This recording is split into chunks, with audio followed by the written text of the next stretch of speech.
Hi, Trisha. Dhanraj. Hello, Navin. How are you? Good.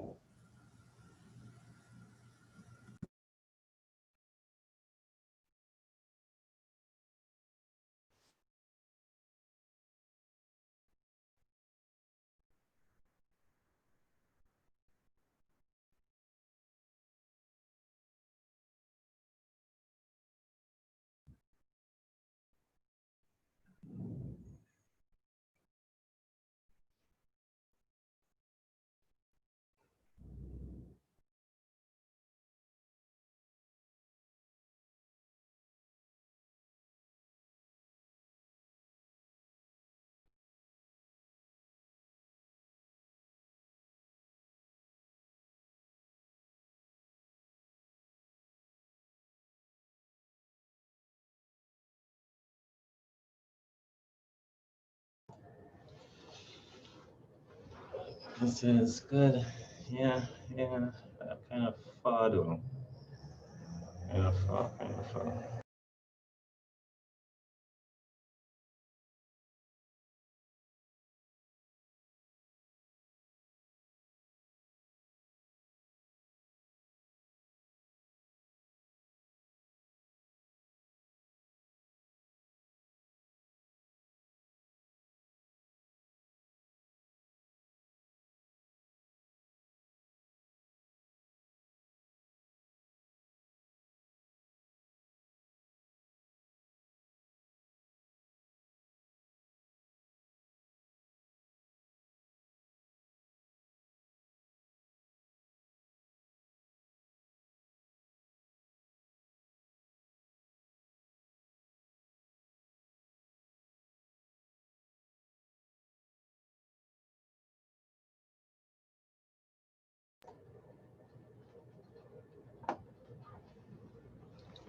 Kind of far, but I guess let me see if I could probably come up a little bit.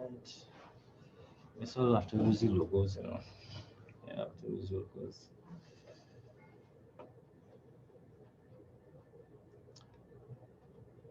Good afternoon, all, ladies and gentlemen.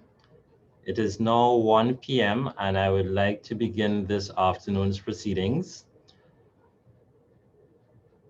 And it is a pleasure, I must say, for me to be the moderator for this afternoon's webinar, which is entitled Driving Competitiveness to Break Boundaries. This is a webinar that would have been the brainchild of 3 of the country's BSOs, the Trinidad and Tobago Manufacturers Association, the Export-Import Bank of Trinidad and Tobago, Exim Bank, and Export TT.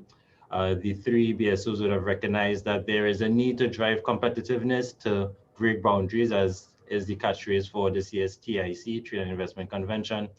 And so this webinar was born. It gives me great pleasure to turn you over now to Ms. Kusal, who is the Vice President of the Trinidad and Tobago Manufacturers Association, to give some opening remarks. I would just like to quickly read a biography of Ms. Kusal. Ms. Trisha Kusal is an Executive Director of Finance and Administration at the Kusals Group of Companies, which allows the management and execution of a wide range of economic aspects.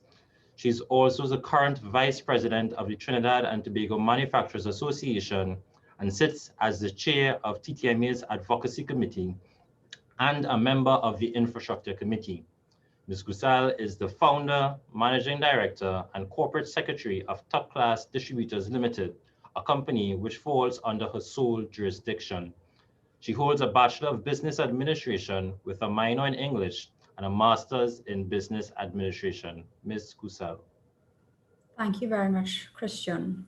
Good afternoon to our esteemed panel, Dr. Mahindra Ramesh Ramdeen, CEO, Trinidad and Tobago Manufacturers Association, Mr. Navin Dukaran, CEO, the Export-Import Bank of Trinidad and Tobago Limited, Mr. Dhanraj Haripasad, Acting General Manager, Export TT, Mr. Nicholas Logchak, Group CEO, Associated Brands Industries Limited. Valued and prospective members of the TTMA, international and domestic buyers, consumers, and the general public. Thank you for joining us virtually for our webinar, Driving Competitiveness to Break Boundaries. It is indeed my pleasure to deliver the opening remarks at this event. Given the trying economic challenges that have come with the COVID-19 pandemic, it is especially important to encourage and guide the manufacturing and related sectors on how to become and remain globally competitive. The entire globe is currently severely challenged as the COVID-19 pandemic blindsided every nation, all markets, and cultures.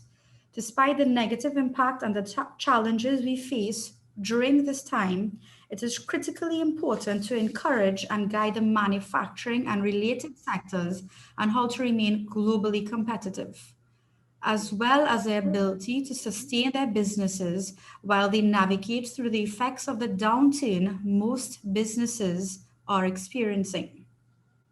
This afternoon, we present an esteemed panel of presenters with cumulative years of knowledge and experience, indicative of the institutions they represent, who can guide you in your growth and expansion.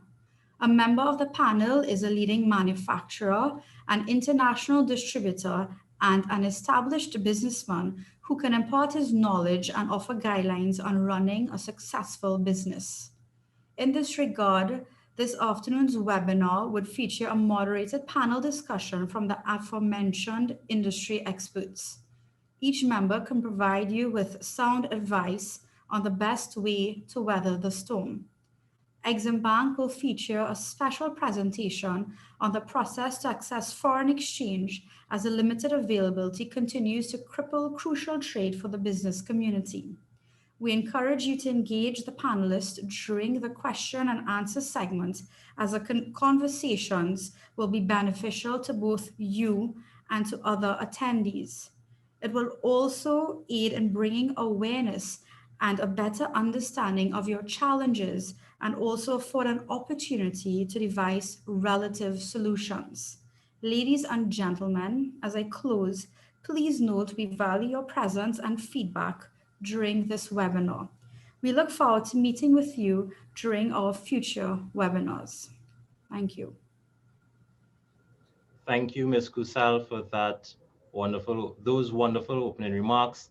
At this time, I would like to introduce the panel. I would like to just quickly read out the bios of the various panelists, after which we'll go into this afternoon's proceedings. We'll have an introductory presentation, if I can call it that, from Mr. Dukaran, just to break the ice a bit, and then afterwards we'll have the moderated panel discussion. So let me just read these bios for you. Firstly, I'd like to read the bio of Dr. Mahindra Ramesh Ramdeen. Dr. Mahindra Ramesh Ramdeen is the CEO of the TTMA, where he previously served as a trade development specialist. Prior to this, Ramesh worked at the Ministry of Trade and Industry in two capacities: that of a fair trading investigator for approximately 4 years, where his specialty was in the area of trade remedies and competition policy and law, and as an economist for a period of 6 years. He was also an economist/investigator with the Ministry of Foreign Affairs and Foreign Trade.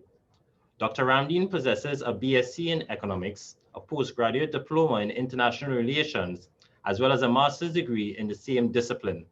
He also possesses a second master's degree with distinction in the area of international trade policy, and completed his PhD in trade with the Australian Institute of Business and graduated as of November 2015.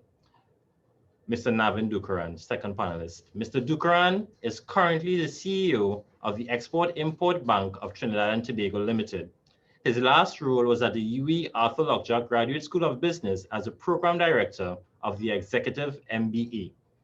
Mr. Dukaran, Mr. Dukaran obtained his MBA in finance from the McGill University in Montreal and received bachelor's degrees in economics and life sciences from Queen's University in Kingston, Ontario. His early career began at the Development Finance Limited. Later, he moved to the RBC Financial Group in Toronto, Canada, where he held the portfolio of Commercial Relationship Manager. His experience in finance continued at Manulife Bank and Trust Canada as Director in Lending Services and then as the Head of Credit Risk Management. Mr. Dukran's view is that the Exim Bank, the only official export credit agency in the country, has a unique role to play in the financing and development of export diversification of the economy through resource allocation and risk-sharing strategies. Mr. Dhanraj Hariprasad, third panelist. Mr. Hariprasad currently holds the role of the Acting General Manager at Export TT.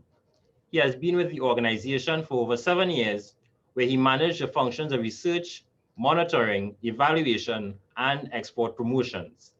Mr. Hariprasad moved on to hold the portfolio of monitoring and research, under which he monitors the company's advancement towards its goal while evaluating the effectiveness of the projects and programs contributing to it. He is also responsible for the research function, which involves providing market intelligence to exporters. Mr. Hariprasad has conducted both primary and secondary research in markets across Latin America, North America, and Europe. And finally, Mr. Nicholas Lockjack. Mr. Lockjack is the Deputy Chairman and Group CEO of the Associated Brands Industries Limited, a geographically diverse and dynamic food group with operation in 10 countries and sales in over 25 countries, spanning across the Americas, Western Europe, Middle East, and Asia. Mr. Lockjack also serves as a non-executive director of Guardian Holdings Limited and its subsidiaries. His commitment to country and manufacturing led to him serving 5 years as director of TTMA, 2 of which he led the organization as the president. Ladies and gentlemen, it's a pleasure for me to have introduced these gentlemen to you for this afternoon's panel discussion and presentation. Just one quick house rule: we would be facilitating a Q&A segment afterwards, but feel free to utilize the Q&A segment of the Zoom platform to post your questions. These questions will be reviewed and will be answered by the panelists during the Q&A segment, which would come after the panel discussion. And this panel discussion will begin shortly after Mr. Dukran just gives a small presentation on behalf of the Exim Bank. So, Mr. Dukran, I will now turn over the floor to you.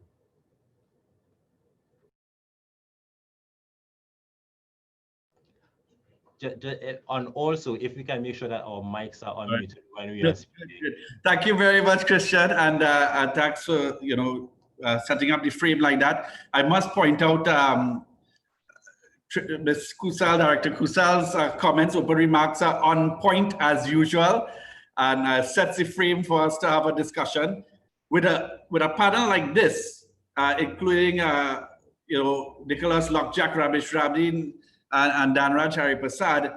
I am so excited. I want to get into the discussion, so I'm going to try to fly through this presentation because I think a lot of it you all will know. There's 1 or 2 little points in there where I may share some other light, but let me just get straight into it and move right along. Right, so I just get that sharing. You all are seeing that presentation there. You see any presentation? Yeah, foreign exports. Excellent, excellent. All right, well, the flow of the, there we go. Right, the flow of the presentation is I'm just going to talk about some global scenarios that are being proposed, dive into a little bit about what is happening in foreign exchange here in Trinidad and Tobago, talk about exports and why it's important. Obviously, mindset is one, little bit about Exim Bank, and then, we go straight into that discussion where I think we're going to find out more about driving competitiveness.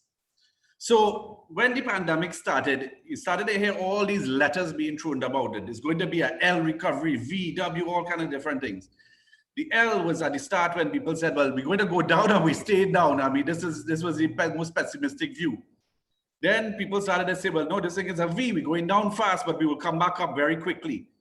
Right now, I thought it was going to be something like a W, like a seesaw, up and down, up and down. People have started to think more, it's like a U. You're going to go down. It's going to take a while before it comes back up. And one of the most recent proposed ones is the K. And the K is where it's going to start to dissect the economy. And what it's saying that certain sectors in the economy are going to go in different directions. And so some are going to go up and the others are going to go down. I'll give you the example. We have Mr. Nicholas Lockjack here. Food and beverage is one sector that has been able to be very resilient throughout this pandemic and actually could see significant boosts out of it, the pandemic. And so that sector likely could be on a trajectory up. Whereas other sectors like entertainment and something that is important for us in the Caribbean, tourism, could be on the different direction. So these are some of the letters that are being kicked around. Where are we in the global economy? Well, the most recent October 20th World Economic Outlook basically predicts a long and difficult ascent. While we have decreasing global growth in 2020, growth is going to come back up in global growth is projected to 5.2% in 2021. But what they're saying is that on average, after that, things are going to slow. The growth rates are going to slow. So we're going to get a rebound and then the growth rates are going to slow. China's already started back their growth. Even the US as well has got their growth. So this is where we are globally. Now, the question today, now Exim Bank, while we have a lot of offerings, everybody just talks to us about foreign exchange. So I said, let me speak to what people want to hear, right? And here's the situation. This is some central bank data, right? And what are we looking at is the orange line is the central bank injections, the purchases from the public, from the banks purchasing from the public is blue line, but the real line you want to watch at is the amount in the system, which is the gray line, right? Now, this is just for this year. And you'll notice just from June to September, it has dropped from about over 400 million, US, down to 300. But I don't want, and the trend looks down, but I don't want to be alarmist in any way. I want to give you a realistic view. And you can see the little bumps in March. And so I'm going to just step back and look at a longer thing over 2 years, because while it goes down, it comes back up very frequently. And so this is what it looks like over the 2-year period. You see the ups and downs, right? And what you're seeing with the orange line is that pretty much central bank injections into the system have remained relatively flat. And I do want to say when they even go down, like you see, they've gone down in September, but in December 2018, they went down, but then they come back up, right? So I don't want to say that things are terrible. I believe we are on the verge of another upswing. I think even next week, there is going to be some central bank injections into the system and so on. And so, be mindful of that. Call your bank if you need to, and so on. But the long-term trend thing is that dotted gray line, which shows over the last few years, there's a gradual down. So it's not a drastic anything moving very quickly down, but it moved from about 500 million in a month going into the foreign exchange supply down to about 400 million. And this obviously will change with the prospects of oil and gas energy revenues and so on. The bumps in from the public are the energy sector selling into the banks. So this is just to put the thing that over the last few months, we've been hearing there's a little bit of an extreme tightness in the market. And so, this is the reason why, right? But it is on track to probably come back into the normal historical levels. So that is the foreign exchange situation. I will move on to say, because of this tight situation that we have, Trinidad and Tobago firms have been able to come up with a great dual currency management system. We sell a lot to our local domestic market, so you have good TT dollar inflows, but you have to pay US for capex and raw materials. You end up having a lot of TT dollars. You have your good credit risk, except that you can't get the US, so your suppliers away. They don't care that there's a national problem. You just can't pay them on time. And it leads to these kind of relationships. So the manufacturers and other businesses have had to really been able to come up with a system to address that. So just like the coronavirus, we need to immunize. We had to get a vaccine to immunize ourselves from that. If you have to immunize yourself from national foreign exchange shortages, the one question, and this is the export imperative, is you need to export more. I know it's low margin business, but sometimes it's low margin, but you will get US dollar income streams. And that is the key thing. What do you need to do that? You need to be like Nicholas Lockjack and Associated Brands, is a growth mindset, right? That is the first step. What we have today is not what can be. You have to be willing, your company has to be willing to go out there, penetrate, conquer, and really win business all around the world. And it is possible, right? So the first thing is you have to realize it is possible, and you have many companies, and I'm so happy that Nicholas is on the call, because I'm sure he could share some definite specific strategies around how you do that. I'm not going to go into this slide, just to say the Exim Bank really is we fit into your value chain in a number of different areas with different products. But again, let me just stick with the foreign exchange for now and talk about that. So here's where we are with the foreign exchange. We've been iterating this whole foreign exchange facility for manufacturers, only for manufacturers. And we've been getting better. We were co-developed it with the TTMA. And now we have a system where you have 3 different ways you could access. You could just purchase and sell you purchase the Forex from us and we send it to your suppliers. You could actually repay Exim Bank facilities with it, or you could get a TT dollar loan and we send the US dollars to the equipment supplier and you remain with a TT dollar loan. So you don't have to have a big US dollar loan that has US repayments after. So there's multiple ways to access. We've recently increased allocations, the calculations, we've been expanding them. And so now you can even qualify for more than you could have in the past. The segments, the key here, it's all manufacturers.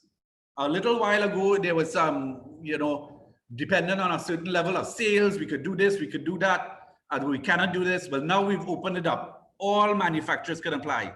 And not only established exporters, even if you're an aspiring exporter. And actually, that's the most important piece, is if you are looking to begin exporting and you need that support to get there, we can remove the constraints with regard to with foreign exchange and be able to give you that so that you could build your business to export. And we are doing our part at the Exim Bank to make this thing easier. We were streamlining the process. We don't need financial forecasts anymore. We dropped the need for payables listings. We dropped the need for export listings with validation, and we're reducing requirements right across the board to make it easier for you to do business with us, right? And I have to say, earlier on when we started, we had a joint target that we used to set with the TTMA. Well, this target of 100 million to 100 clients was no joint target. I have to straight off say the TTMA just basically told us that is what the target is, right? And I have to admit, I am confident enough that I put this back and I'm reaffirming that we are going to hit that, and everything is tracking towards it. So that is a little bit of foreign exchange. If you haven't accessed it from us as yet, call us and we can do something. I'm not going to go into all these different things about competitiveness. That's what the discussion is going to be about. Just to point out, one of the main things for competitiveness is expand internationally. And I have some different tips down below there on what we can do, but I think we'll get into that at the actual discussion. So with that, Chairman Christian, I am good there with that, and I look forward to the lively discussion with this esteemed panel. Thank you, Mr. Dukaran, for that wonderful presentation and for the great news with regards to the modified Forex facility, if I can say that, Forex facility 3.0, I guess it's where it's at right now. And for those manufacturers who are logged on to the webinar, I think that's great news for you. Let's get into this panel discussion. And Mr. Lockjack, I would like to start off this afternoon's proceedings with you. So my first question for you, Mr. Lockjack. COVID-19 has undoubtedly adversely affected several economies. However, manufacturers are still being requested to increase their exports and to earn foreign exchange. As a successful manufacturer and exporter, what advice can you give to the manufacturers who are logged on, who are thinking of ways to increase their market share during these times? Thanks, Christian. Great presentation there, Navin. I was taking down your notes to export more, but you took it off too quick. I think that in this environment, Christian, it is a mixed bag. it is difficult, it is unpredictable, and it is volatile out there. You know, you've been asked to export more when you can't travel to markets, etc., which understandably so. You know, export markets are usually very high touch business centers. They don't happen genuinely over the phone, and you can meet people, I guess, digitally. Everybody's getting a little bit more accustomed to digital Zooms and Microsoft Teams, etc. So I think that augurs well, I think, for the future. You know, but economies are, to Navin's K-shaped recovery, economies are also occurring in this manner. Obviously, Caribbean tourism is going to be hit. You know, confidence around travel will probably take a while to come back. And where Jamaica or St. Lucia may have seen almost onshore for Americans, now seems a lot further away than maybe they will contemplate more Florida or so domestic thing. That being said, there are people who need services and products through these markets. And I think that the key thing is how do manufacturers and, if I dare say, service providers tailor their markets to see the trends that are changing, etc., within markets. So digital services, you know, products around in our business, snacking, etc. People are home.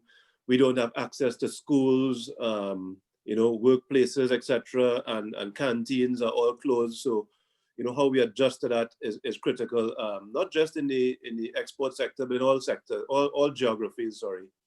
And so, you know, we really need to really take a step back and decide how do we go and where do we go after different markets. There's no real answer to your question, Christian. I think that everybody's business and geography is going to be different depending on what industry they are in.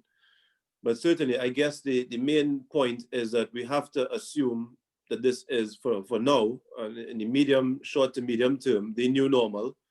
We're going to have to adjust it. You know, sometimes we keep as well holding patiently to think that it's just about to turn, and you know it's more time again. So we have to get accustomed to that as well. But I think these are the points in time where you got to leverage your balance sheet and try to wait it out. And you know, things will get better for sure. Just when is the question. Mr. Lovejack, you know, I'm referencing your past tenure as the TTMA president, and for a minute I thought you were talking as the TTMA president, given that those reassuring words of dealing with the pandemic as a manufacturer in Trinidad and Tobago. But I like the point you talked about the fact that it's really industry specific, and as well, let me go over to Mr. Hari Prasad, because you mentioned exports there, Mr. Lovejack, and I want to talk to Mr. Hari Prasad now. Increasing exports during the COVID-19 pandemic may have been easier for some companies as compared with others, since certain products spiked in demand during the past few months. I'm not sure if you can give any updated statistics, Mr. Hari Prasad, but as at October 2020, have exports normalized, or are there some products that are still in demand, or is it that there are some products that are still less in demand, or they have decreased? Is it that, you know, what trends can you give us with regards to exports as at now, October 2020? Okay, thanks, Christian.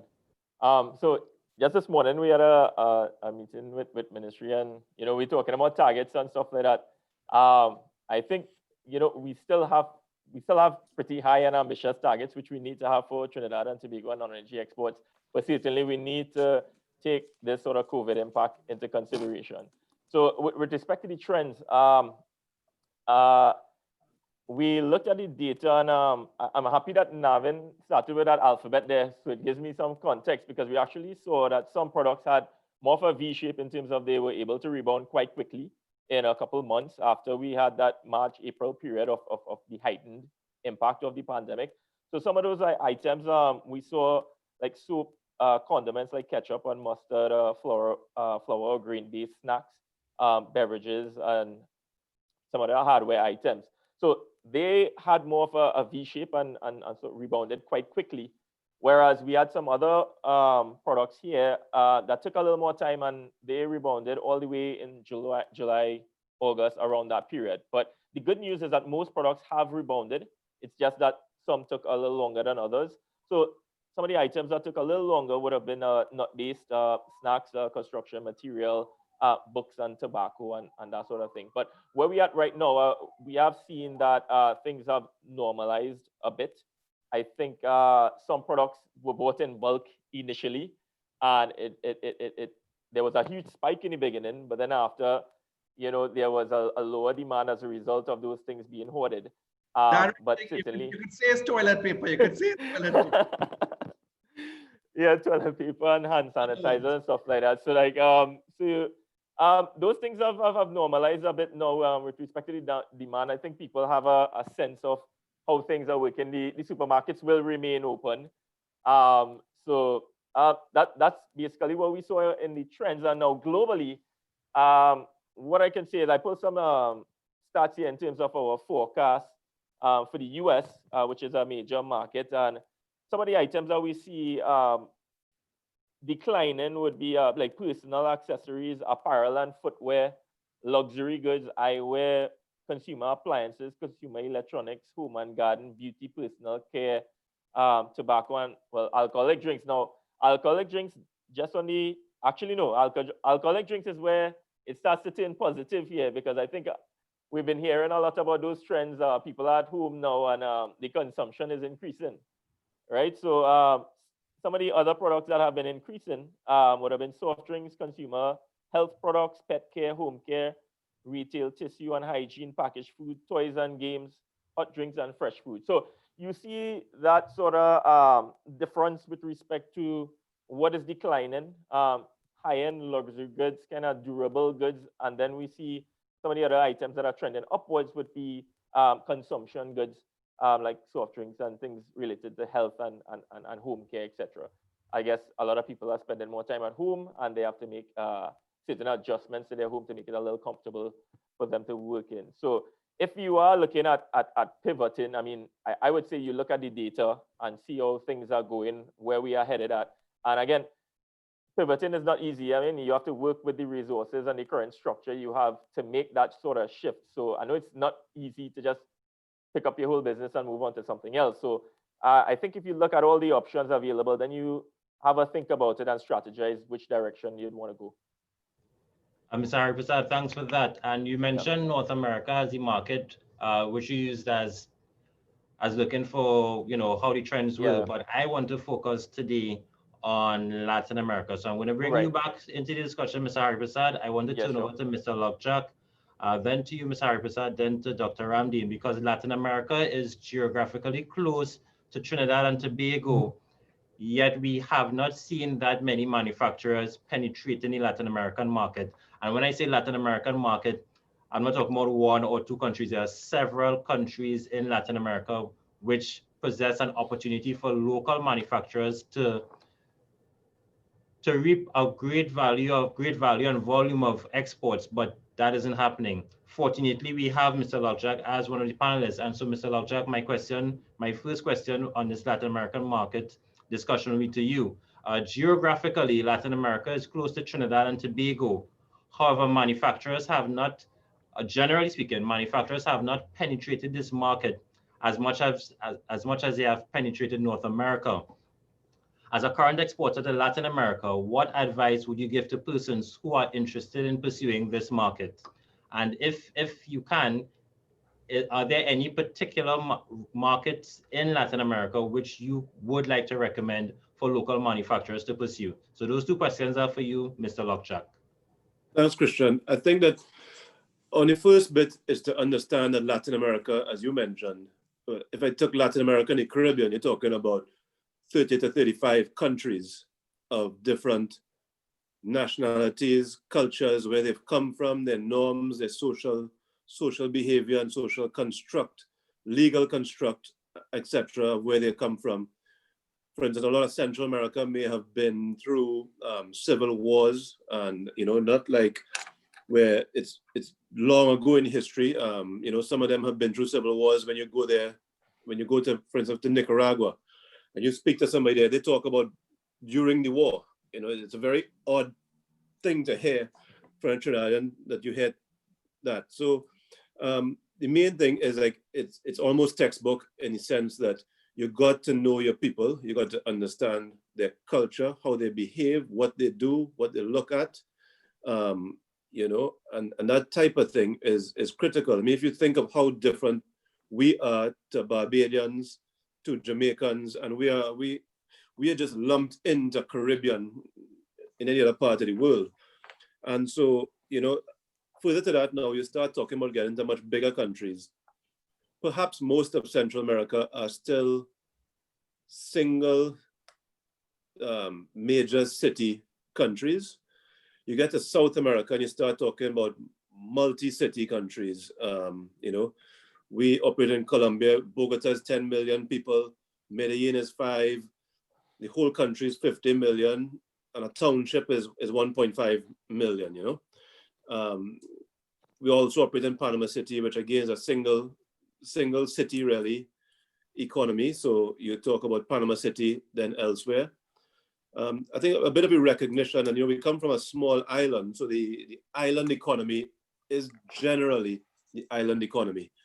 In Panama City, the economic construct of Panama City is significantly different to somewhere out in Turkey or David near the Costa Rican border. Different means of income, different means of purchasing, and even living, it may as well be a different country. So I think when we talk about, for instance, what we do in Colombia, we talk about Bogota. We almost talk about Bogota specifically in our meetings and board meetings, understanding that we're not in Colombia per se. This Antioquia region is different regions that we're not in. So you got to dissect and break down the market and understand the size of it. One of the critical things, and I guess it's hard to talk specifically, Christian, about Latin America. It is some parts of it geographically close, some parts of it very far away, further away than North America. I think technology has been great at bridging perhaps the language divide. And, you know, in some certain ways, the language divide is sometimes not as big as the cultural divide, which is why I started off by saying what are the norms in those places. And you know, I guess one of the most critical pieces of advice I can give is that it's got to be patient.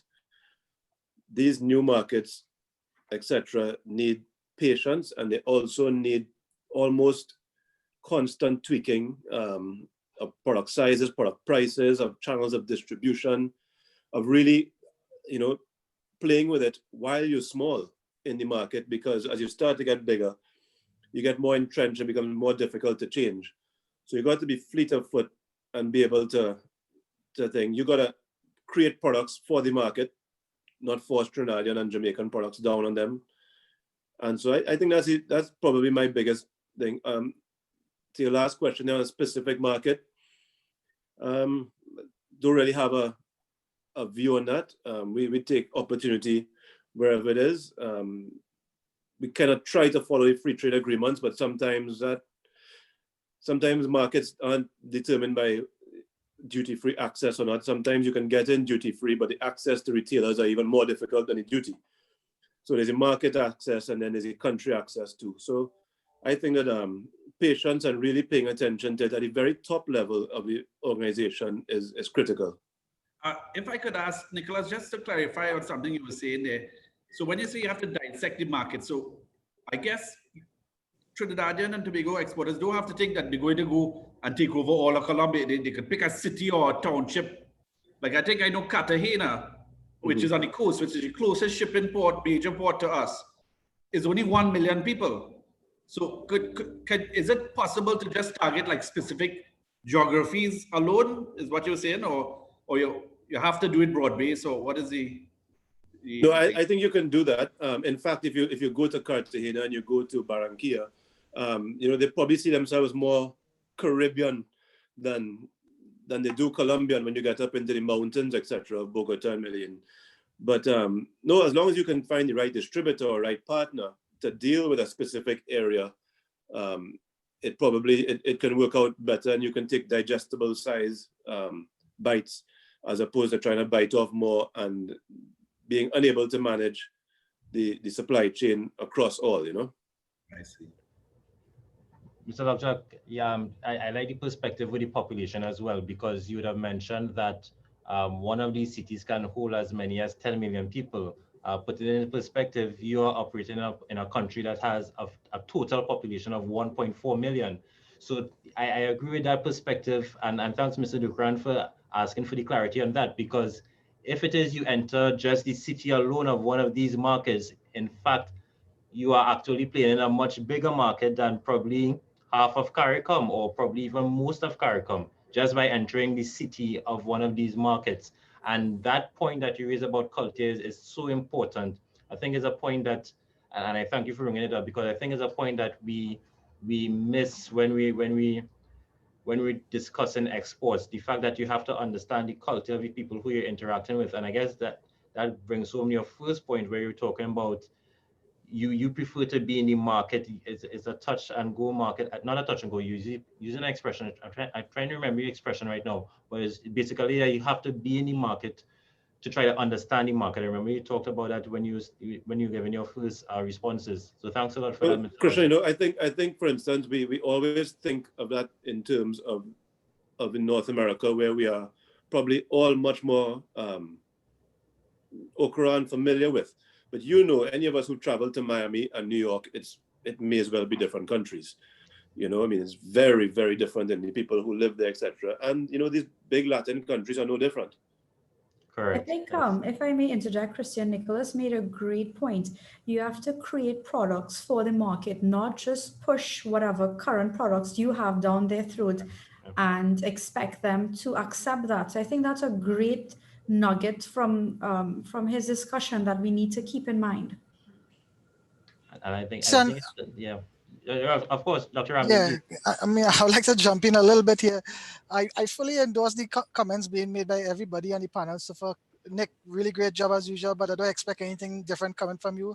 Dan Raj, I like the theoretical construct and the ideas that you're bringing to the table. Trisha, kudos to you for your inputs and contribution. I want to add one thing to the discussion that we're talking about here, and I know Nick spoke about the practical aspect of it. I just want to touch on the issues, and he used a term that I often use, that market access is not access to market. He didn't actually say it like that, but that is what he's referring to. And that is the area I want to touch on. You see, far too often, those that negotiate in these trade deals first negotiate access to the market access first by removing the tariffs. And Nick is right. When the manufacturers actually try to get into the market now, that is where the real challenge comes about. And Nick identifying geographical differentiation when you're going to certain markets. Like if you're going to Canada, for example, at the federal level, there might be no duties, but when you try to go in the provinces, there are duties. And it's the same thing holds for the Latin American, Central American market. That is why he's saying Bogota, Cartagena, whatever the case may be, you might be able to get in that segment of the market. So you need to understand what is your unique selling proposition and what is the unique buying proposition, what you have to offer and what the people want in return. But it's important that when we negotiate, and Danraj, I would like you to pay attention to this because you're involved in this from a theoretical administrative public sector aspect, that when we negotiate in trade agreements, is wanting to negotiate the tariffs at the border, but the non-tariff barriers is where it really comes down to the nut and bolt. We have to ensure that those non-tariff issues are removed, and that is curtailing the trade with some of the free trade agreements that we have. We have agreements with Costa Rica, a number of the Central American, Latin American, either partial scope or free trade, but the registration laws and a number of different things that curtail the trade from happening. So a lot of people think we have these free trade agreements with these countries, but the real issue is that when manufacturers from Trinidad try to get into the market and try to penetrate the market. Let me give one example, and it's out there. That is why I could reference this company. When Casey and Sasha try to get into some of these markets, Central American markets with the registration law, they have to pay $1,000 for every product and every packaging size just to get their product into the market. So if Casey, for example, has 20 different packages, of each package have 5 different suites, that is $1,000 just to get into the market. And these are the challenges the manufacturers have. So this is something I just wanted to bring to the table. Yeah, and thanks, Ramesh. My ex-CEO is always very good at bringing eloquence to my comments. But I think that I just realized that my last comments were perhaps extremely high level, and maybe sometimes those dots connect looking back as opposed to going into a market. The truth is, Christian and panel, you know, we go in there and listeners, we go into these markets, we are nobody, and we fight through network to try to get to one purchaser inside of one supermarket chain. And we like everybody else have 5 minutes to meet with them, and we gotta create relationships. We gotta find different things to talk about, you know, family, kids, you know, business, economy, politics. So you're gonna be able to broach all these subjects as comfortably in these markets as you do in Trinidad. And we can talk about PNM, UNC, etc. You're gonna be able to talk about political parties, what's the sensitive order of the day, etc. And you know, so I don't want to make it feel like we just come in from a very high level and dictate this is what happens in the market. It is really boots on the ground, really getting there. Once you start, and it takes a while, my comment on patience, it takes a while to get it. So you may get into one small little corner shop. You take pictures of that and you go to the next supermarket, you say, no, well, you know, we're other places, you know, the typical salesmanship that needs to happen. It's not very high level strategic stuff. It is just getting that job done, really. Mr. Lovjak, thanks for that. And I think that point I want to repeat, because as far as TTMA is concerned, as you know, we really want to support exporters. And if it is you are able, as a small or medium-sized enterprise, able to get into that small corner shop in the export market, kudos to you. And I'm not just saying that, you know, really kudos to you, because as Mr. Lovjak, who has been in these markets for some time, as he's basically saying, it's not an easy task. You have to understand the culture is very, you have to be on the ground, as he was just saying there, and it's not easy for us as SMEs in Trinidad and Tobago. So, you know, once you can get into that small corner shop, as you were saying there, you know, kudos to you, really, really proud. So Christian, before you go into another question, Sure. I want to ask, because in that slide that I had there, which you said I took down too quick, it was a strategy of piggybacking, right? Mm-hmm. And I was wondering, after say like established companies like yours and others that has done that hard work to really penetrate and build those relationships, is there opportunity that say smaller manufacturers could kind of piggyback and allow you to open up your product, expand your product line to complementary products, and could piggyback on those existing relationships? Obviously, you would have to do your vetting to make sure that the manufacturers could supply and so on. But do you see opportunity in that collaboration between the smaller manufacturing base in Trinidad and the larger manufacturers who have distribution networks already? Well, I was going to pivot. Go ahead. Nick, before you answer, I want to piggyback on, you want to use Navin, I want to piggyback on the question that he asked. I like the question, Navin, I like where you're going, but Nick, I want to ask a more holistic question. Would you be amenable to sharing ideas, because you have done this, you have penetrated the markets, and some smaller manufacturers might want to leapfrog some of the challenges. Would you be amenable to sharing some of those ideas with the smaller manufacturers who now want to get into the market? So Always, piggybacking on Navin. I think always, Ramesh, we've always been, you know, we've helped a lot of people in different markets. But there's one thing to Navin's question, is that it's got to be profitable to the person you're selling to. For instance, we may be in with some products, we have a problem piggybacking our own products into the same person who we have a decent relationship with, because it's not real. Once it's down to business, I'm talking about relationship in getting to the point of doing business. But once you're doing business, it's got to be profitable, differentiated. They don't necessarily want another, I don't know, water or milk or something like this, unless it's something different. Is the bottle premium? Are you going after premium? So you have to be pretty clear about your strategy too. And, you know, that you've looked at the market. Again, to Trisha's point, or Trisha's validation of my point, is that, is there market space you're seeing? Can you convince that person there's value here that he's not taking a part of?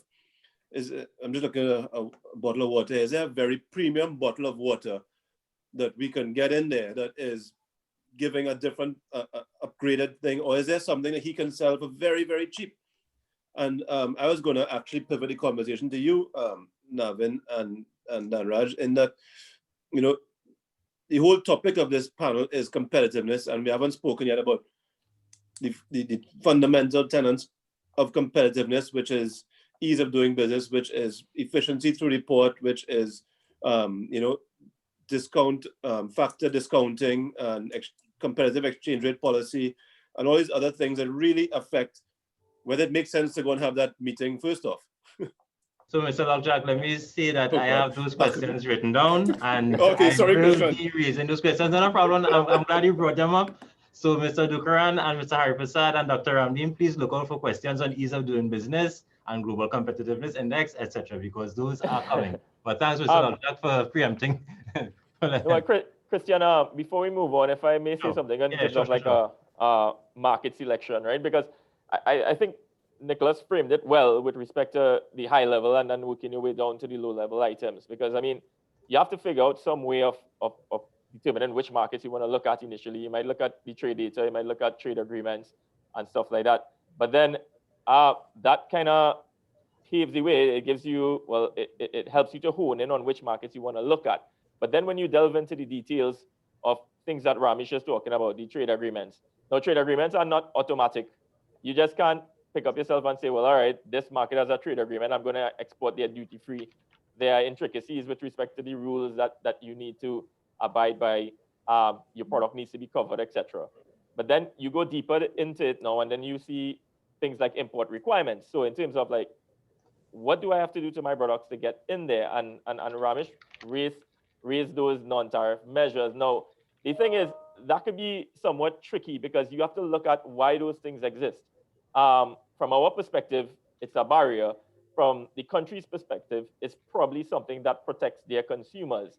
And the thing is, if these things are, all companies that are trying to get into the market are confronted with these things, and you know, they are overcoming it and negotiating through the market, it places us at a disadvantage. So I think what really needs to be done is a greater transparency with respect to what these import requirements are, a better understanding of it. With some of the issues that our companies have faced in those markets, rather than non-tariff measures, it actually boiled down to some lawyers who was trying to get more money out of the company and charge them more for individual products as opposed to. So the thing is, you have to know, otherwise you could be taken advantage of. So I think that is the one of the more important things, as well as really understanding the competitive spaces in the market and things like product positioning. We spoke about geography before. We visited Colombia, and I think even within Colombia, Cartagena, there are unique products. We saw unique beers, unique soft drinks that are just unique to Cartagena. You don't see it anywhere else. So there are possibilities for us to target just those single cities. But again, we really need to understand those markets, the competitive spaces, the product positioning. Nicholas mentioned the adaptability. So we're not just taking our products and trying to get it across there. We need to really understand their consumer taste, preferences, culture, so that it's targeted there and the products can do well. Yeah, let me also just jump in on that and just say that yeah, it is a little bit tricky. What you alluded to, Nicholas, is that at the end of the day, you have to bring value to other people. You have to be competitive. What we connect, what we talking about, and it is tougher for our exporters that are more commodity-based type of, their products are more commodity-based, where you have lack of differentiation. So you kind of have to go with just a price, right? But if there is the opportunity for, say, quality premium-based type of things, like for example, in the makeup and sachet cosmetics, I think they could, you could sell a premium product and attract better margins, right? But now let me bring it back to what can I do, or what can Exim Bank do, right, to help in the competitiveness space. So, one of the things we are trying to do is that, well, there's this foreign exchange constraint, and that really puts a constraint on a lot of companies. They say, well, how can I go take out a loan, a US loan, to buy this piece of equipment? First of all, am I going to get, if I get the US loan, I have to pay back every month in US, and so on. And that is a very big thing because they don't know if they could get that US. It'll take time to build the export sales. So we are trying to facilitate both capital and foreign exchange to allow companies to invest and improve their productivity through new equipment, as well as the things I know the TTMA is talking about, or the what is 4.0 system, and investing in really bringing your business operations to a place that you can be globally competitive. And we try to facilitate the capital around that. So that is what we can do. I know there's a challenge though, because who wants to invest in the hope of getting into a market and you don't have the export sale yet?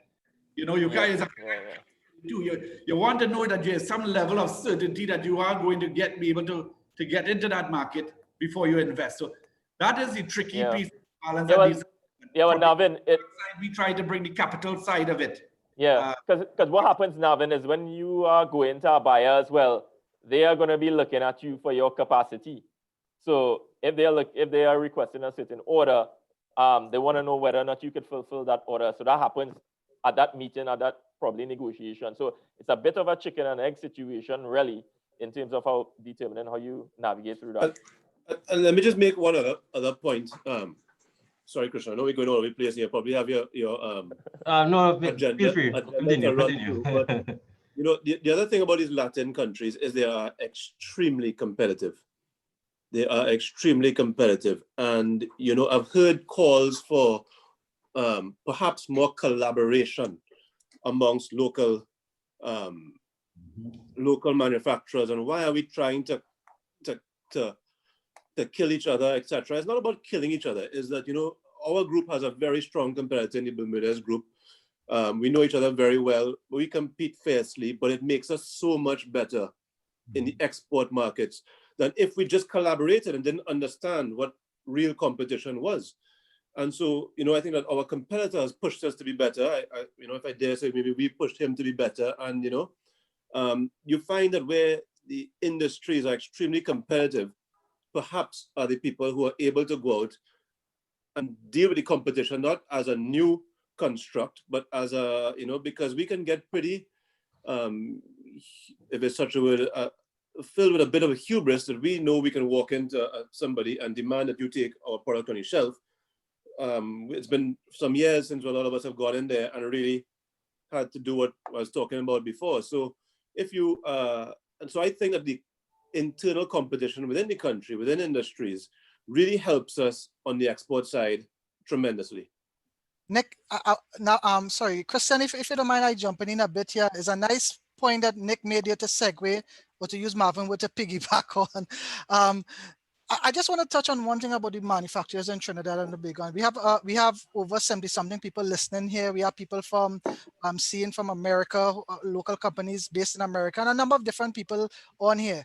I want to make a plug for the local manufacturers in Trinidad and Tobago. I firmly believe at the factory gate, we are very competitive. At the factory gate, people can produce goods that are very competitive, are very high-end standard, are very high-end quality. Our snack producers, our construction sector, the SM Jalils and the Label House, and everybody outside there at the factory gate, I want to reiterate, I firmly believe they are very, very competitive. They are very high standard. They could compete with any competition anywhere in the world. The problem, and we all touch on it to some extent here, is the ease of doing business and the challenges that we have when the goods leave the factory gate. The crime that exists in the country that drive the price up. The Supermarket Association, at one time when I interviewed them, they told me that they expended on the average $10,000 per month on supermarket security. Today, it's close to 100,000 because you have to get guard security, night security, pay for van, a number of people with guns to protect them. These things are challenging. The congestion on the road, we may not believe how that erode competitiveness. At one time, you could have moved one container, you could have moved 4 or 5 containers on the day. With the congestion on the road now, you probably could move 1, 2 if you're lucky. Port inefficiencies, border inefficiencies, custom, Bureau of Standard, chemistry, food and drug. We need to get all these things working optimally, because if the companies and the manufacturers are producing goods and services optimally, efficiently, competitively at the factory gate, but the things that happen outside of the factory gate erodes that efficiencies and competitiveness, and thus drive the price up. How could you export that, as Nick said, because in these countries, they are very price sensitive and they're very competitive. We produce something at the factory gate at 5 cents, but because of the inefficiencies, when it lands in Bogota or wherever, it's 25 cents, and they're producing it in Bogota for 15 cents. It becomes a challenge.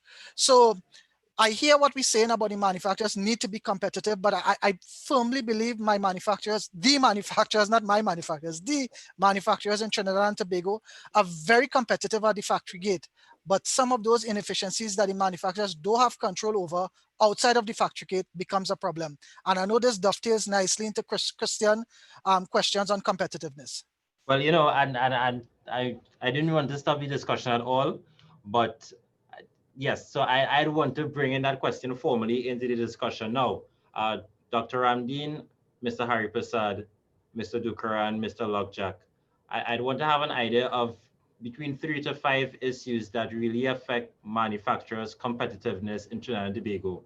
And Mr. Lockjack I thought Mr. Lockjack's point on being competitive domestically before we begin to export internationally was an excellent point. But what really affects our competitiveness as manufacturers in Trinidad and Tobago? 3 to 5 issues. Let me start with Dr. Ramdeen because he started alluding to some. I'll then go to Mr. Lockjack, followed by Mr. Hari Prasad, and then Mr. Dukaran. And then I'm going to ask Mr. Dukaran about what Exim Bank can do to assist with some of those, if it could help with some of those challenges. About 10 to 20 already. No, but Navin, I'm just going to pull up googly at you and say foreign exchange. Availability of foreign exchange, and just straight over to Navin. I mean, if you can't access foreign exchange in the quantities and that you need as manufacturers to purchase raw material, it becomes very challenging. And Nick would be the first one to tell you that, you know, there might be 2 foreign exchange regimes in Trinidad and Tobago because manufacturers have to find foreign exchange outside the banking system, and if you're paying $8 for it, it will affect your price, and that's the challenge. So let me throw that googly to Navin and see if he could come on the front foot and play a defensive shot. If I could even try to hit that, I will get bowled out, right? But so here's the thing. You are right, foreign exchange is a constraint in the market, right? But this is why I'm so happy that Nicholas decided to join this thing, because he and his company over many years have been able to immunize themselves from this foreign exchange. I mean, I don't know, I don't want to say if it's a net foreign exchange, I don't want to say, I don't know your business in particular, but I think you all with your level of export sales have a level of comfort that you're able to fund your foreign exchange. So I just want to point out, it is possible to get to that point, right? Now, how do you get there? Is you need to have the constraints removed. And this is where I say the TTMA has done an excellent job in advocating, where back in 2018, where they started this manufacturing for Forex facility only for manufacturers, right? And what has happened there, I think, so it got implemented in 2018. As you all will know, it was a little bit slow to really gain some significant traction, but from middle of 2019 and so we started to get this thing moving. And you would be, well, I would say you would be surprised, Ramesh, because you know the numbers already anyhow. We shared with you. But we, as I say, we are very close to supplying 100 manufacturers with foreign exchange right now. And the quantums that they are getting, it removes, they have that certainty that they know they can access this foreign exchange. And what we're saying is not all, the manufacturers are kind of timing their use. Some of them are timing their use of the foreign exchange. Now, we are one part of the issue. We are not solving the whole issue because there's a national situation. You still have to get foreign exchange from your regular banks as well. But what we are trying to do is we are trying to take the amount of foreign exchange we have allotted through the Exim Bank and focus it towards growth-oriented type of companies that are using it for growth. One of the big problems we have is using resources in this country for consumption. And after you finish the consumption, you finish 2 days, 3 days later, and you feel good, but you have nothing else to show for it, right? And we are seeing a lot of companies that are investing in growth. Even right now, some of the forward-thinking companies are taking us up on this offer of getting those TT dollar loans for equipment purchases, because they are going past coronavirus. They're saying, okay, there's going to be a rebound. Let's start planning now, getting the machinery in, commissioning it, so that when things take off, they can. And that is what we're doing specifically, Christian, is making that foreign exchange available to the manufacturers for raw materials and for investments in growth. And that is how we are trying to be able to address the competitiveness issue. Because you're right, Ramesh, that is a major one. It's not the only one. You mentioned about 19 other issues, right? But that is one that we could play a role in. And thank you for that, Mr. Dukaran. I'm not sure, I know that we didn't have Ms. Kusal as a panelist, but I know we have Ms. Kusal on board. So I'm not sure if Ms. Kusal would like to throw anything into the discussion at this point in time. Ms. Kusal. Yes, thank you. So that question popped in on my screen from someone. I'm not part of the panel, but all of the factors that were mentioned previously, it definitely affects the construction industry as well. Dr. Ramdeen mentioned that we are competitive at the factory door, and all the outside factors that affect us, or the external factors from that point going forward to delivering our products or goods or services, create a large issue as well. So you have products that have a shelf life, like Nicholas would have his cereals, etc., etc. And we've mentioned other companies as well. A lot of people seem to forget that construction, the products that we produce, we also have stricter deadlines in terms of the viability of the actual materials.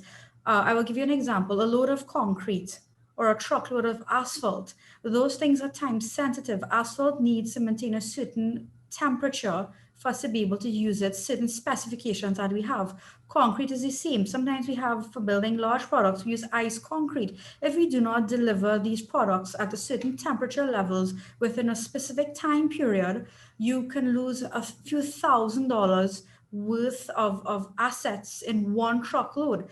So Dr. Ramdeen would have mentioned having congestion on your roads and so on, and being able to clear containers, maybe one or two. We also have that issue. How do we work around it? People can say, okay, well, run your trucks in the night or run it on weekends.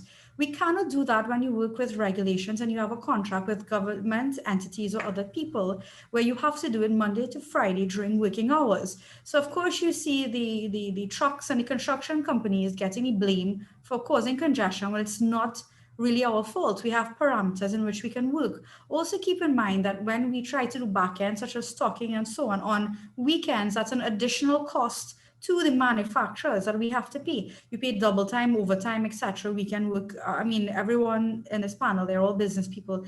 They understand how it goes. So yes, Christian, we are also affected. Foreign exchange, Navin, we do need to pay for plant and equipment as well. That affects productivity levels in Trinidad and Tobago. If we are not able to repair the roads, for example, I'm just trying to simplify it. How is Nicholas able to move his container from point A to point B in an efficient time period, in an efficient manner? So there is definitely a trickling effect, not only to manufacturers, but as I mentioned in my opening speech, to related sectors to the manufacturing industry. Christian, did I answer your question? You answered it perfectly, Ms. Kusal. Thanks very much for your intervention. So I'm not sure if Mr. Jack would like to add anything. I see Mr. Dukaran wants to add something too. So yeah, let me just ask something, which is something that the TTMA has been proposing. And Trisha, you mentioned this too. Is there the opportunity that, we talk about buy local, you support the local manufacturers and so on. Right now, a lot of raw materials come from away, but there's certain things, especially say in your line of business, that local inputs can be used. And I don't know to what extent we could use the local inputs into our manufacturing processes where we can. I mean, I know it doesn't come, we don't have all the raw materials here, but is there that opportunity? There is definitely that opportunity, and I don't want to get too controversial in these discussions, but if you have the pitch leak, right, and that was world renowned and well known, and it was closed in Trinidad, and we now have to find foreign exchange on raw material and find competitive pricing. It's not only US dollars, perhaps euros, etc., all the different channels that you have to work behind to find the product to import. And it's not only about importing, it's special barges that need to bring this in. Again, everything is time sensitive in terms of when you clear this product, you only have a certain amount of time to bring it into your company, to have the storage facilities to maintain this product after it's been traveling for months or whatever the case is. You can lose a few a few $100,000 worth of assets just by the inefficiencies that traffic alone can create. So yes, definitely, there needs to be more pertinence and more an understanding and more use of local products and local aggregates. It was alluded to in the budget that was mentioned recently. The Manufacturing Association had a few questions that we need to clarify. But yes, we do have to protect our local manufacturers, our raw materials, because as the TTMA always advocates, our manufacturers, our finished products are as good as any international brand, regional brand, or sometimes better than international or regional brands. Not because it says manufactured in Trinidad and Tobago, something else says manufactured in the United States or Europe, it means that it's of superior quality. That is not the case. We just need to emphasize and support our local manufacturers through varying industries, both construction. Of course, you have Nicholas on the consumer side with the products and cereals and so on. And we need to realize that value. And we need to get that message out there to the consumers and the customers that actually have the purchasing power as well. We can speak about it, but at the end result, it's when you walk into the supermarket or grocery or whatever the situation is, who has that purchasing power? Who has that buying power? Are they receiving the message? We don't necessarily know that. And let me just say one thing, to Ramesh, you were talking about how we could support through the foreign exchange. We actually, now, before we had to only allow the foreign exchange for export companies who were exporting. Now we realize that we have to support even the supply chain. So maybe a local manufacturer might not be exporting themselves, but their products are being used by the exporting companies, in packaging or in a number of different things. And so we are providing foreign exchange even into the local supply chain as well, in order to boost the manufacturing as well. Mr. Lalchak, is there anything you want to add to this discussion? Thanks, Mr. Dupran and Ms. Kusal. Not sure if you can identify any other issues, though, Mr. Lalchak. No, I think it's been fairly well ventilated. But I don't want to leave here at all with the impression that the countries we are trading with are utopia either. Maybe part of the inefficiency we have is that we go through traffic here only to be clear at a port, ship across to that port, and then face traffic there too. Latin America is perennial traffic and that kind of thing. You can go into the developed world in the US where you have nice highways, etc., but the cost of getting in there is perhaps a lot higher. So I think that, but what we need to make sure is that relatively to the people, to the market we're looking at, we are improving. And, we are not big proponents on protectionism type policy at all. The free market must work. People, companies have got to get competitive within their own space in a real world. Otherwise, if we grow up under that sort of, if we grow companies under that sort of political directorate, then we're going to be uncompetitive no matter what we do internationally. And I don't think on longer term, it's a good way to go. So, we welcome, and I think that most manufacturers feel that we welcome competition from around the world. It makes us better. We keep going at it. We go over to their side of the world and we compete. And the use on local products, Navin, is usually pretty difficult in a small island economy. It's almost impossible to get anything or everything, I should say, you need out of any one small island. And so we can't just pull the benchmark over. Here's what the US or Canada or Argentina as bread baskets of the world that go from grapes all the way down to grain. And they have these things locally. Why do we follow their policy? We got to be creative and innovative, and we got to come up with what's right for Trinidad and Tobago as an island economy in a chain of islands. And need to understand that's who we are, and we need to get our companies the most efficient, the most tax for the government in that manner of operation, and really be creative around that side. That is the growth mindset I was talking about in my presentation. You hear what he said, Okay, Thank you very much for that. So I want to throw in another question, and I'm not sure, Mr. Hari Prasad, you wanted to add to any issues before I go to the next question? Well, I guess the question surrounded competitiveness, and that oftentimes boils down to price competitiveness, right? So what I'd probably add is that we need to probably look at managing the cost of entry and look at alternatives, things like private labeling, contract and manufacturing, etc. That sort of reduces the cost and also takes away some of that marketing and promotion cost that would be necessary in order to successfully penetrate the markets. I think it's also important to understand the price structure and what really comprises that the price of a product once it reaches the supermarket shelves. Because when you deconstruct that, then you have a better understanding of what things you could kind of make some changes to. So for instance, you have your retailer margin, you have your wholesaler distributor margins. Some of the Latin American markets have shelf stocking fees.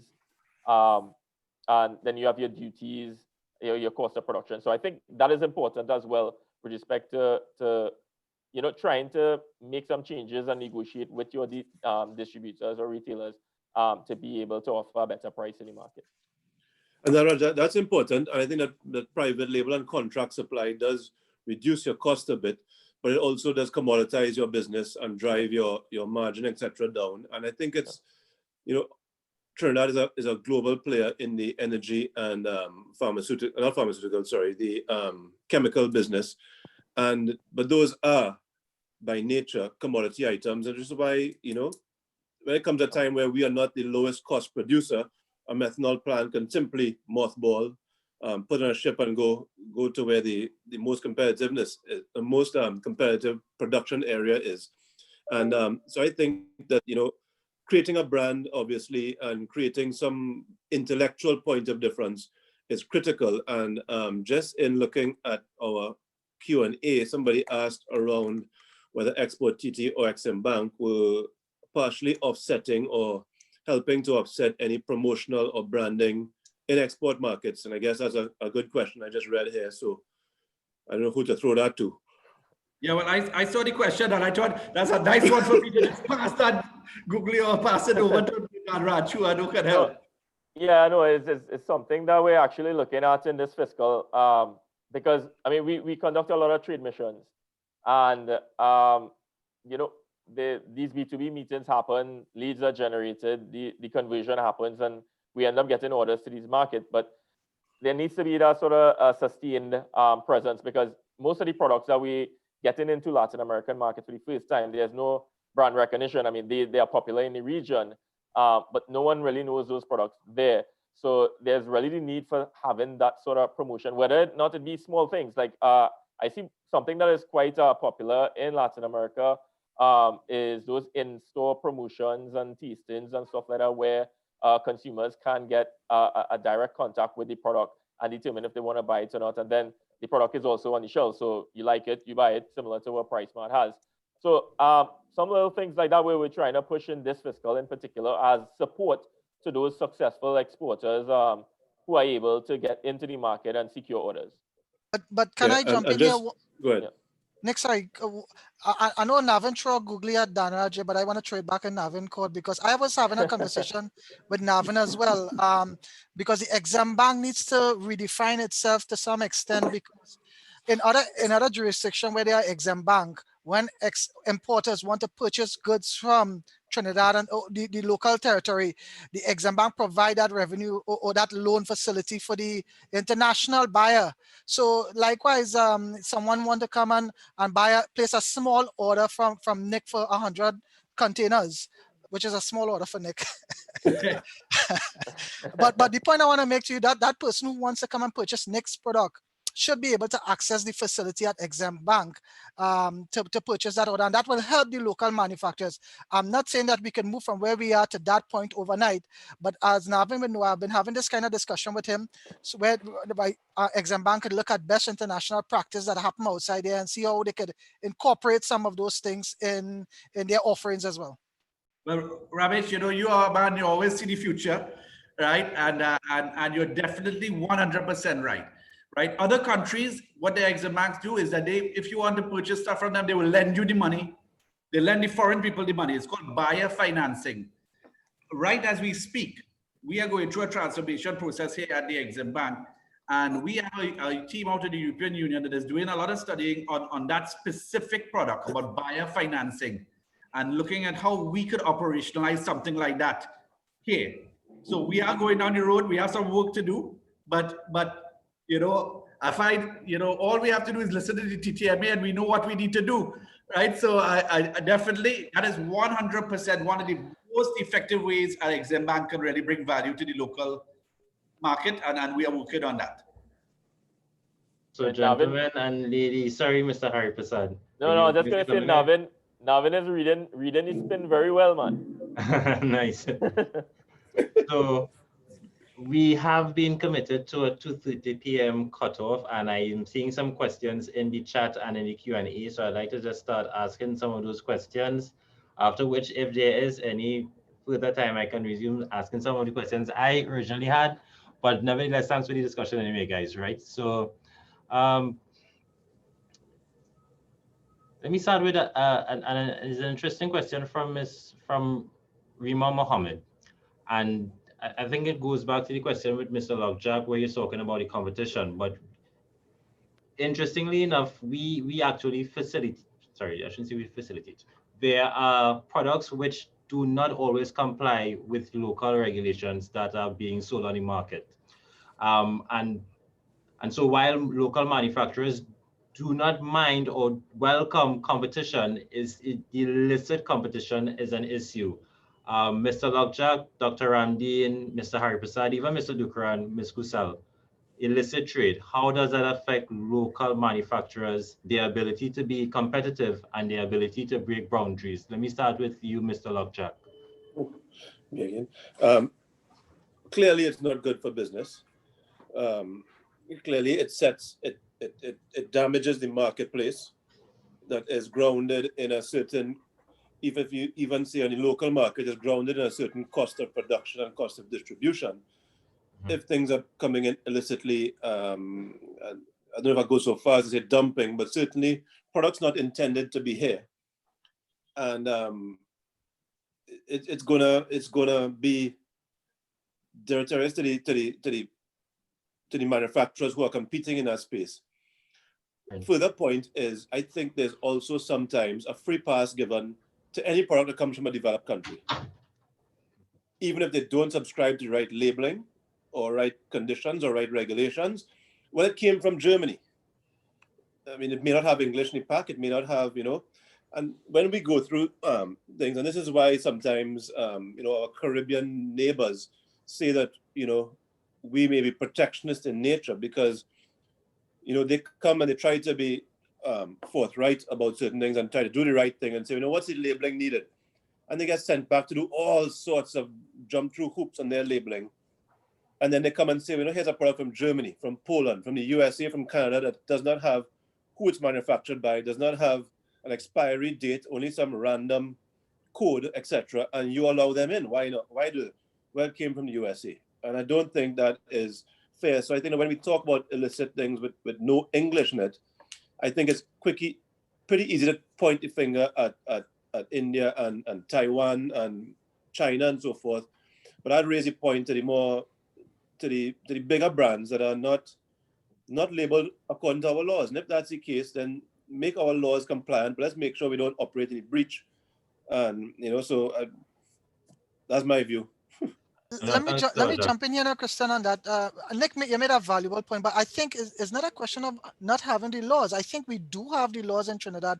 I think the issue is enforcement of the laws, because, you know, we had a session this morning with Chemistry, Food and Drug, and Faz was there, and he was talking about the same issue was raised, and he said there are laws to safeguard and protect consumers and manufacturers in Trinidad and Tobago against that mislabeling and illicit trade and all these different things. But the real issue is the resources that are not made available to him and his officers and his people to execute the mechanism in place to, in some instances, simply take the goods off the shelf. You know, we could go on you're right. You're right to say Charlotte Street and this place too easy to beat up. But we could go into the Price Mart and the international stores and supermarkets and the big supermarkets in Trinidad and Tobago, and you could pick up a pack of biscuit that is in Portuguese.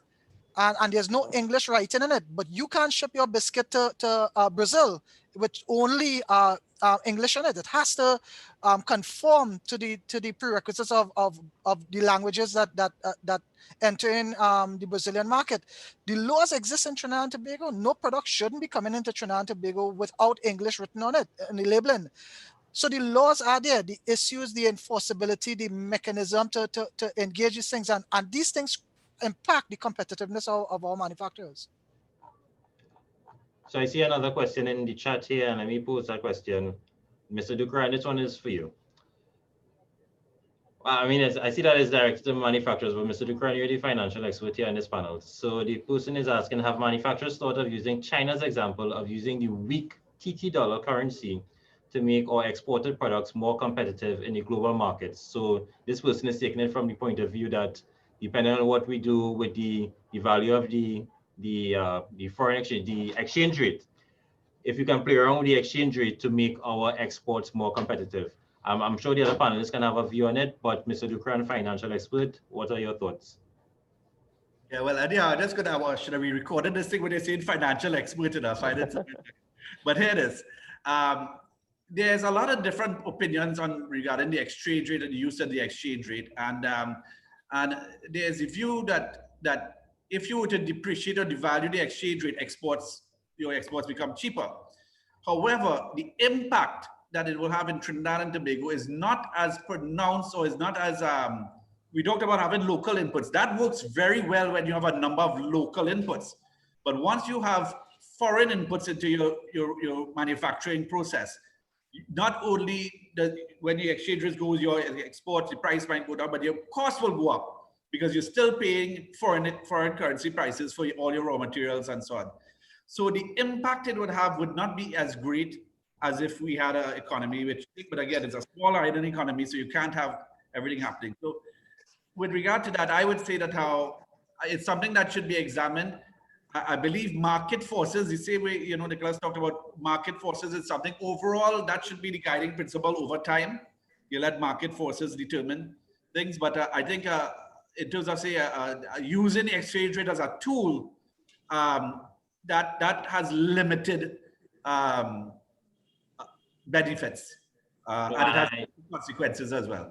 I understand that response, Mr. Dukran. So what you're saying is that in the case of China, as the person would have referenced, because China has all of the inputs there, is able to play around with its exchange rate. But because we have to use foreign exchange to bring in the inputs, it may be a little ticklish. That's understood.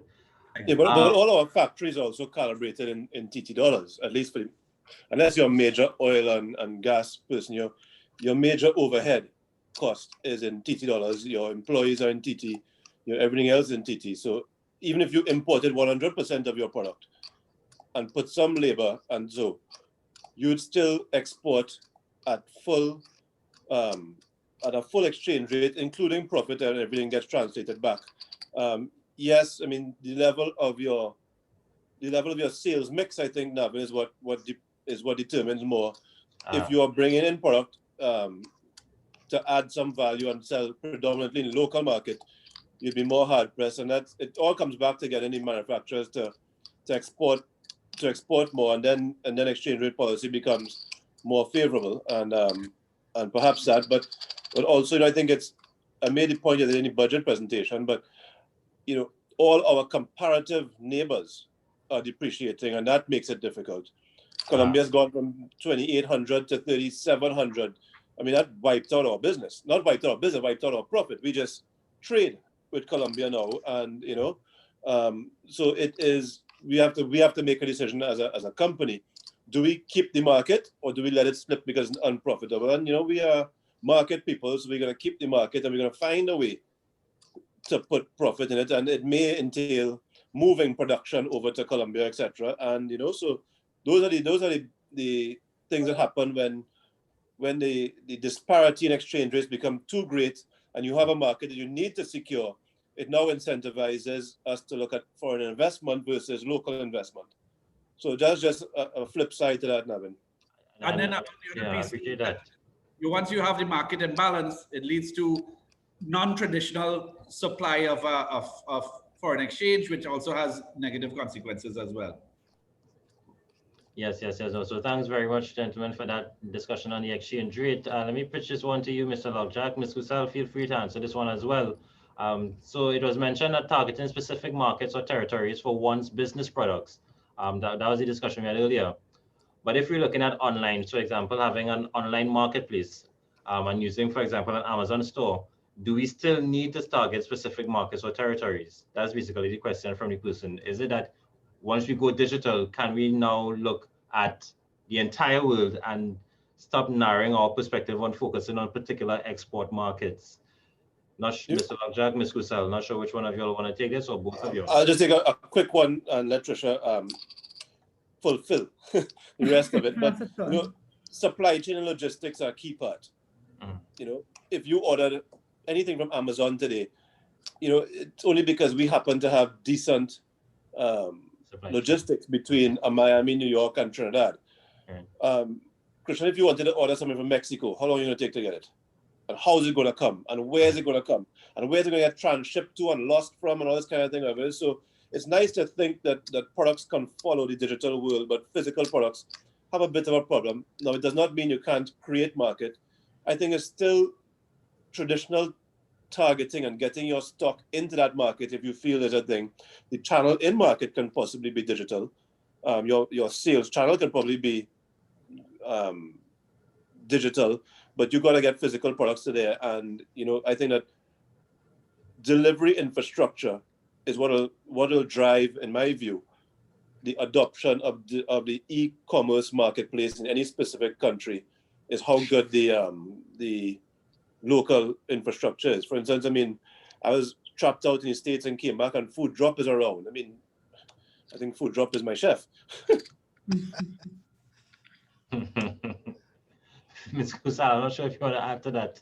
Well, I think Nicholas covered it quite comprehensively. I sort of looked at the question from the angle of a Trinidadian looking to export on this platform. And yes, digital is the way we are going right now. We are forced to do so even more now due to the pandemic we are in. And it's good because it helps you with online advertising. So at least you have an online presence where your products and the goods and services can be viewed, which is an added benefit. Of course, you get visibility and so on. But when it comes down to the logistics of it, which Nicholas was referring to, in terms of if I have a product, I may be great, I may be competitive, good quality, good pricing, etc.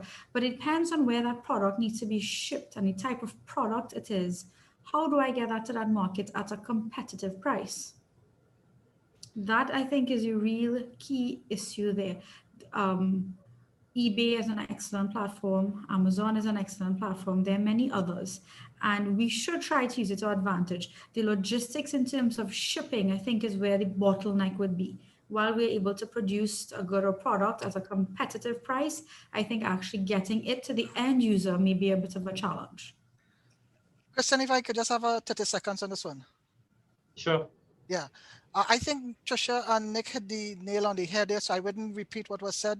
I don't want to be redundant. What I would say, though, about these online platforms to promote and advertise your products and sell your products, such as eBay and all the others that are outside there, is that your margins are reduced significantly. I've done some research and work with some of the manufacturers in Trinidad who list their products on these Amazon and all these other platforms. And the price they are negotiating with these providers and platform owners, it's ridiculous, So whereas you can normally make a margin of 10 cents, hypothetically, when you listen on these platforms, it's something like 2 cents. It's actually that wide of a spread you have to give up just to list to be competitive on that platform. That doesn't really answer the question that was asked, whether you should list to have a greater market. I am not saying not to list because you're still getting a greater access to market. Nick and Trisha touch about the delivery of the goods into those markets is still a challenge. But I'm just saying for manufacturers who are thinking about it, understand that your margins will, in order to be able to list, you will have to reduce your margin significantly to be competitive on the platform itself.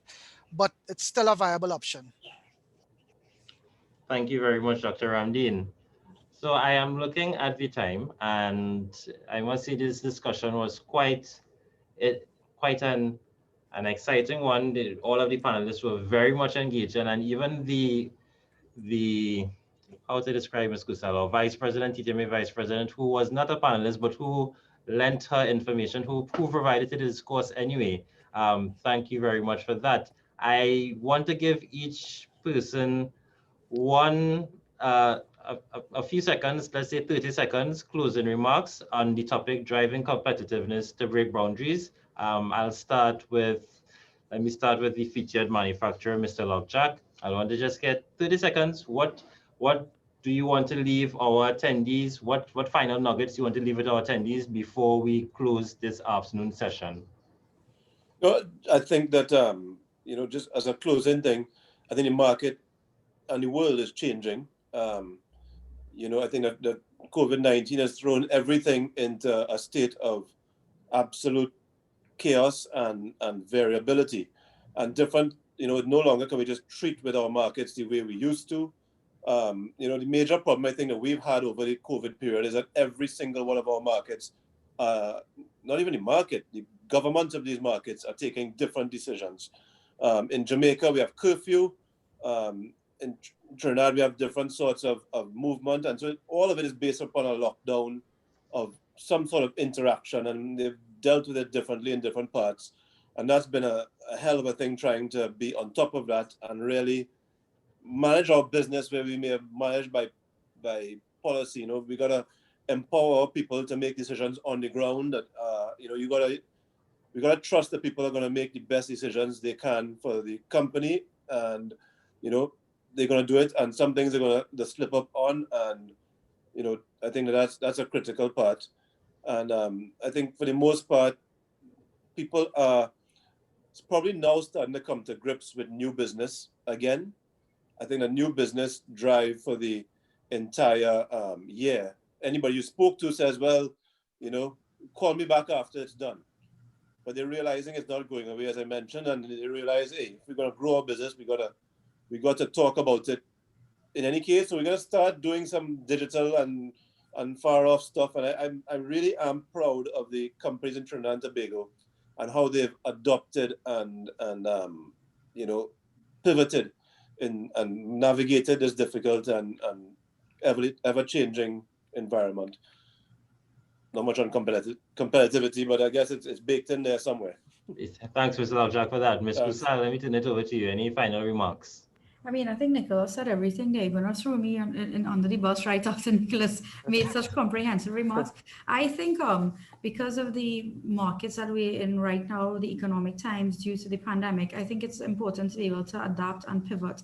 It's not always easy when you have a lot of infrastructure in place and you have a set way of doing business, but we need to look at new opportunities. We have to look at different ways of doing these things. And I would say for emerging businesses, if you are now trying to get into business or export or manufacturing, if you can build a business model at this time, when we get back our markets and our economies back to some sort of normalcy as to where they were before, then I think anybody that builds a business model at this point in time will be successful. If you can deal with the current constraints that we have, because it's quite a lot, Nicholas went into detail about it. If you're able to build a business model or at least start to think through this process, any new emerging business, when the markets resume and we have some form of normalcy again, I think it would be successful. I'm looking at some of the questions coming into the chat, and that's why I'm speaking to some emerging businesses. I'm seeing questions about sites like Alibaba and so on. I think that you have to keep trying. You need to knock on 1,000 doors before 1 or 2 or 3 or 4 is open. So don't always sit back. Do your market research. Do what needs to be done and find out more. The more you find out and the more times you are told no, you get more reasons why you were told no and more ideas as to how you can build and develop your business ideas. So I would say hold strong for the times that we're in right now. If you're able to break even or float and just manage your balance sheet as is, I think better times will come. We don't know when it will come, but I think we should try to just maintain our businesses for the time being. Thank you, Ms. Kusal, for those remarks. Let me turn it over to Mr. Hari Prasad. Any closing remarks?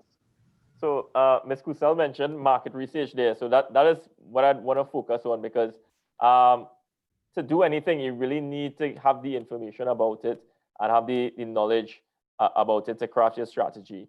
So I think it's extremely important that we understand the markets that we're trying to break into, and from the top level to the bottom level, the intricacies that Nicholas was talking about with respect to the retail channels on the ground, how these small shops operate, stuff like that. All those things are important for you in terms of crafting your strategy.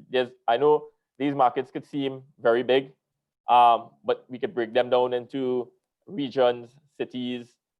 You could break down within cities, there are different retail channels, different retailers, etc. So you can break it down into a piece that is manageable to your company, try to deal with the right partners, and then it slowly becomes a reality to you.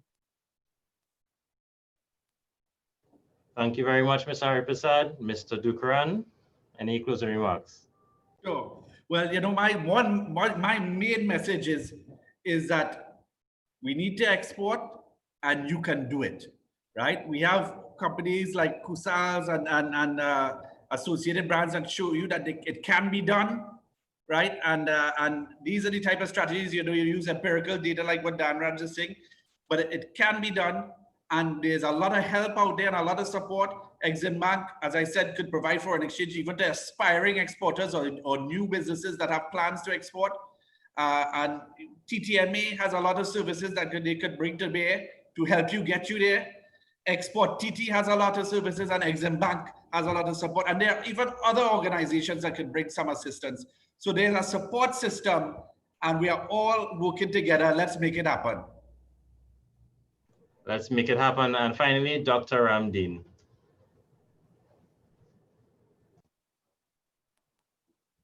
Sorry, Kasana, I was on mute.